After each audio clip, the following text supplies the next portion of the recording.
안녕하세요. 오늘은 2024년 6월 24일 월요일입니다. 교과 나눔 시간 오신 여러분들을 진심으로 환영합니다. 우리가 이번 주에는 2024년도 제2기 대쟁투에서 마지막 교과인 제13과 하나님의 사랑의 승리를 살펴보고 있습니다. 그럼 기도드리고 우리가 월요일 내용을 살펴보도록 하겠습니다. 기도하겠습니다.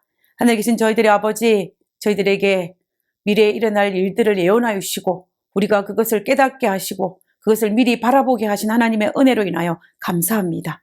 우리가 미리 믿음을 잘 준비하여서 하나님께서 우리를 구원하기 위해서 계획해 놓으신 그 구속의 계획들을 잘 보고 배우고 익히고 우리의 삶 속에 적용하여서 우리가 이 땅에서 잃어버린 영혼이 되는 것이 아니라 하나님께 구원받는 믿음의 백성으로 끝까지 승리하는 저희들 될 수 있도록 주여 도와주시옵소서.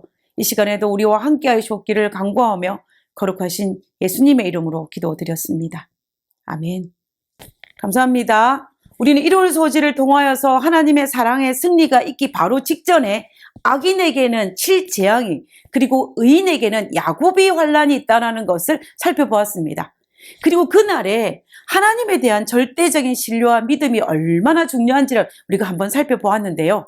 오늘 월요일 소지에서는 예수님의 임박한 재림에 대한 소망이란 제목을 가지고 그날에 야곱의 환란을 통과하기 위해서 재림에 대한 소망이, 믿음이 얼마나 중요한지에 대해서 다시 한번 살펴보도록 하겠습니다. 이 환난의 날에 하나님에 대한 절대적인 믿음은 정말 중요합니다. 그런데 그 믿음의 기초는 무엇이냐면 바로 하나님의 약속에 근거한 믿음입니다. 그 약속은 이것입니다. 예수님께서 십자가에 달려 돌아가시기 전날 제자들에게 이렇게 약속하셨습니다. 요한복음 14장 1절과 3절에 있는 말씀입니다. 너희는 마음에 근심하지 말라.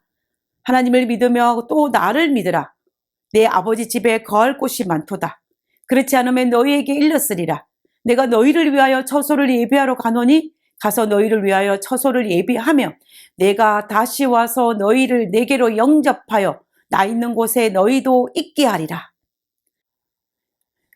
예수님께서는 분명하게 우리를 위해서 하늘에 우리의 집을 마련하기 위해 가신다라고 하셨습니다.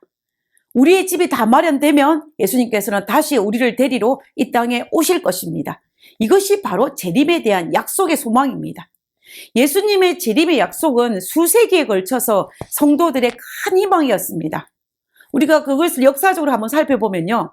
에밀 브로너라는 사람은 폐에 산소가 필요한 것처럼 인간에게는 희망이 필요하다라고 말하였습니다. 그 희망이 바로 하나님의 약속입니다. 찰스 위슬러는 7,000개의 찬송가를 썼는데 그 중에서 5,000개의 찬송가의 내용이 무엇이었냐면 바로 그리스도의 재림에 대한 내용이었습니다. 그만큼 그는 예수님의 재림을 사모한 것입니다. 그리고 엘리자베스 2세의 대관식을 주관했던 이 캔터베리 대주교는 왕관을 그 여왕에게 머리 위에 씌워주면서 그가 이렇게 이야기했다고 합니다. 오 여왕폐하, 제가 이 왕관을 드리니 마땅히 쓸 권리를 가지신 분이 돌아오실 때 누굽니까? 예수님이죠. 그 오실 때까지 여왕께서 쓰시옵소서라고 이야기합니다. 이 이야기를 통해서도 그들이 얼마나 예수님의 재림을 고대했는지를 알 수가 있습니다. 예수님께서 하늘로 승천한 모습을 본 제자들부터 시작하여서 지금까지 2000년이 지난 지금까지 수많은 성도들은 재림의 소망을 가슴에 품고 살아왔습니다. 그 소망을 가슴에 묻고 어떤 이들은 순교자의 형틀에 잠들기도 하였고 또 어떤 이들은 그 소망으로 이 악한 세상을 향하여 믿는 자의 큰 외침을 외치기도 하였습니다. 바로 재림을 약속하신 예수님에 대한 신뢰이고 믿음이고 소망인 것입니다. 우리나라 속담 중에 함흥차사라는 말이 있습니다. 가고 오지 않은 사람에게 쓰는 말인데 그 속담의 유래는 이러합니다. 조선시대의 3대 왕인 태종은 제1대 왕인 태조 이성계의 5번째 아들로서 전비 한시 소생의 이방원이라는 인물입니다. 아버지 이성계가 이시 조선을 건국할 때 가장 큰 공을 세운 자가 바로 이방원이었습니다. 그런데 막상 이성계가 나라를 얻은 이후에 자기의 아들 이방원 대신에 계비 강씨가 낳은 아들인 이방석을 세자로 세우고 아버지를 포함한 신하들은 자신을 좋게 보지 않고 오히려 모해한다는 사실을 알게 되었습니다. 이에 분노한 이방원은 군사를 동원하여서 정도전 등의 신하들을 죽이거나 몰아내었습니다. 그러자 태조 이승계는 대노하여서 왕위를 장남 정종에게 물려주고 난 다음에 밤에 몰래 함흥 엣집으로 달려가 그곳에 머물렀습니다. 정종의 양위로 임금의 자리에 오른 이방원, 태종은 아버지가 돌아오기를 바라며 사절단을 아버지가 있는 문안사로 보냈습니다. 그런데 태조는 이들을 모두 죽임으로써 문안사로 간 사람은 한 사람도 돌아오는 자가 없었습니다. 여기에서 함흥차사라는 말이 새겨나게 된 것입니다. 다시 말하면 즉 가고 오지 않는 사람에게 모두 이 말을 쓰게 된 것입니다. 오늘날 사탄은 우리에게 재림에 대해서도 이 함흥차사라는 개념을 우리에게 넣어주려고 애를 씁니다. 예수님이 오시기를 몰라 2000년이 넘었는데도 안 오지는 이 사실을 가지고 이 예수님은 함흥차사야 라고 말하면서 우리를 비꼬며 또 우리가 소망을 잃어버리게 합니다. 그러나 성경은 우리에게 분명히 이야기합니다.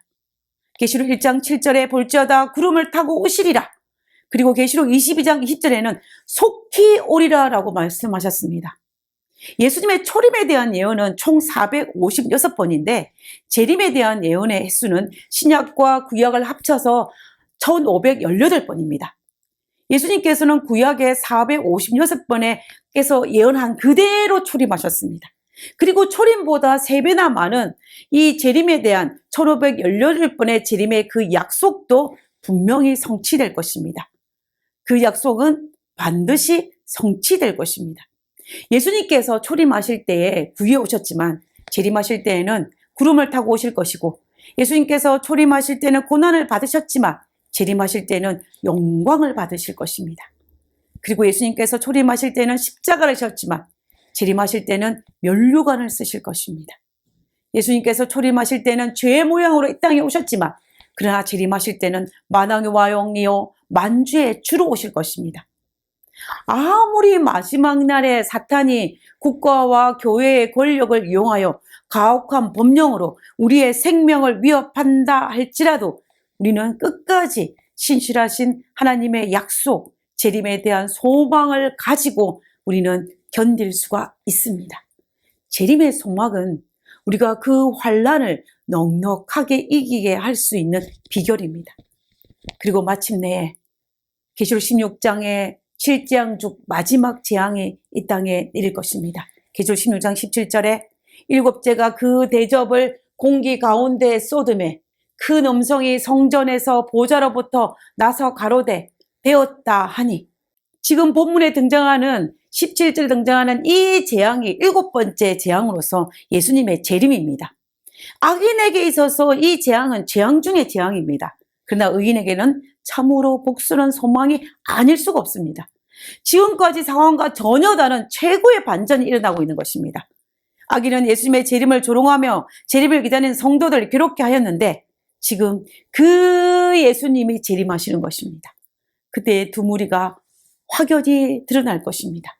의인들은 예수님의 재림을 목격하며 기뻐하며 환호성을 외칠 것이며 악인들은 자신의 지은 죄의 끔찍한 결과를 보게 될 것입니다. 그때 그들은 자신의 죄를 뒤돌아보며 하나님에 대한 두려움과 죄책감과 죄의 무게에 짓눌리게 될 것입니다. 그래서 그들은 이렇게 외칩니다. 계시록 16장 15절에 땅의 임금들과 왕족들과 장군들과 부자들과 강한 자들과 각 종과 자주자가 굴과 산바위 틈에 숨어 16절에 산과 바위에게 이르되 우리 위에 떨어져 보좌에 앉으신 이의 낯에서와 어린 양의 진노에서 우리를 가리우라. 두려움에 죄책감에 억눌려서 하나님의 얼굴을 피하게 될 것입니다. 이것이 마지막 최후의 두 부류의 모습입니다. 181페이지에 있는 영감의 교훈을 읽어보면 이렇습니다. 재림 때까지 존재할 두 부류, 그리스도께서 재림하실 때까지 존재할 두 부류의 사람들이 여기에 다시 드러나고 있다.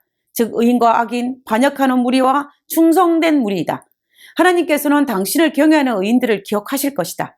그의 사랑하는 아들의 영고로 그들을 귀히 여기시고 영화롭게 하시며 또한 영생을 주실 것이다.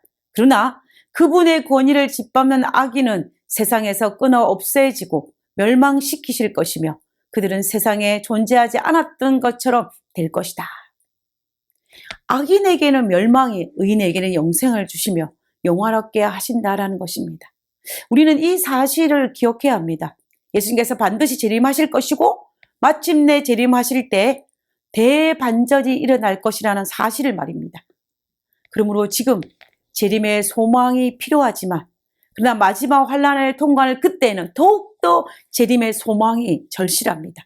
우리가 그 날을 준비하기 위해서 우리는 날마다 예수님의 재림이 얼마나 확실하며 하나님의 약속이 얼마나 신실한지, 그리고 그 약속이 하나님의 신실한 성품의 기초 위에 있는지를 우리는 날마다 묵상해야 합니다. 그 믿음이 날마다 새롭게 굳건하게 될 때에, 재림에 대한 소망이 더 확실하게 질 때 우리는 그 마지막 야곱의 환난에 사탄이 아무리 우리 귀에 대고 속삭이고 외부에서 압력이 온다 할지라도 내 마음속에 있는 이 재림의 소망의 기쁨으로 말미암아 우리는 넉넉하게 이겨낼 수 있을 것입니다. 우리는 그날을 위해서 오늘도 하나님을 새롭게 발견하는 하루가 되시기를 바라면서 오늘 교과를 기도하고 마치도록 하겠습니다. 기도하겠습니다. 세상은 어두운 전망을 말하지만 우리에게 소망과 약속을 주셔서 감사합니다. 우리 앞에 시험과 어려움이 있어도 십자가를 통해서 승리를 주신 그리스도를 바라보며 이길 수 있게 도와주시고 재림의 소망으로 힘을 얻게 하여 주옵소서. 하늘에 계신 저희들의 아버지, 우리에게 재림의 약속을 주시고 성경을 통해서 그것을 확신할 수 있도록 하여 주신 하나님의 은혜로 인하여 감사합니다. 우리가 하늘을 바라보고 하나님의 성품에 의지하여서 하나님의 약속을 믿는 믿음을 통하여서 우리가 점점 더 확실해지는 그러한 믿음을 소유할 수 있도록 주어 도와 주시옵소서. 오늘 하루도 하나님의 믿음을 연습하는 하루가 되게 하여 주옵기를 간구하며 거룩하신 예수님의 이름으로 기도드렸습니다. 아멘.